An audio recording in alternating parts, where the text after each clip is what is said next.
So I've already started with disaster. Welcome to the broken my eye. I actually have a really bad flu. I'm getting toward the end of it, but this honey and lemon. Hello everyone, it's been a little while since I've done my YouTube channel, but I am making a lemon and ginger cheesecake with a blueberry coulis. Oh yeah, it's baking time. Ginger snaps and ginger nuts are actually two different things. Apparently, according to the wonderful staff at Marks and Spencer's, these are posh ones, ginger snaps are actually have a softer inside. I really needed ginger nuts for this, but we're going to use it anyway. Apparently ginger nuts are hard through and through. Take that how you will. Ginger nuts, and then you need about 3/4 of a packet for the base. They need to be blended until it's a kind of grainy style thing in your fingers, and that will make a base. The whole ginger snap / ginger nut biscuit debate a thing that it isn't, but these feel hard inside. Answers in the comments, please. Is it actually a thing? I'm going to take out all my flu-induced rage on these. Put together, you need 1 teaspoon of honey to go in here, and then you need to heat up 75 grams of unsalted butter. I have actually washed my hands for the germ folks who are watching. I've mixed in some melted butter, 2 tablespoons of what's it called again? Caster sugar, and honey all together. So I'm just going to mix this well. So give us a moment. The biscuit base. I put them in the glasses because I didn't make enough to put in there, but never mind. For various comedians, since we've got the food mixer with a new kitchen, there's a sarcastic note from Colin. Welcome to me, your food processor, unused since unboxing when new on the 13th of September 2025.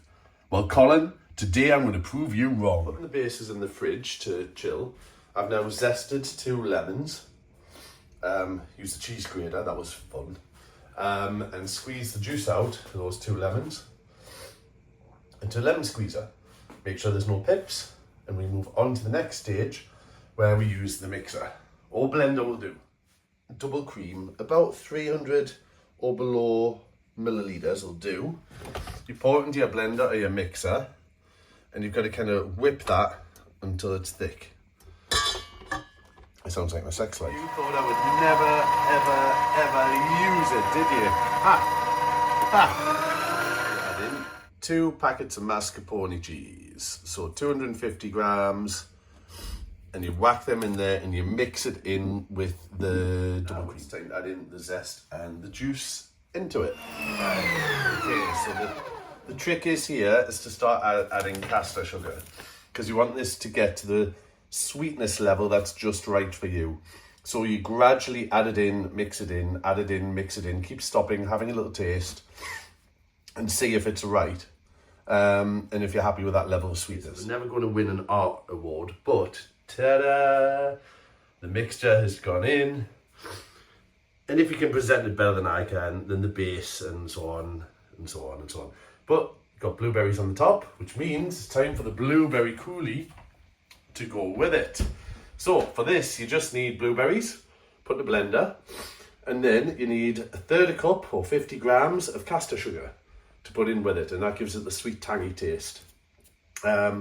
Then after you've made that, you pass the puree through a sieve into a bowl.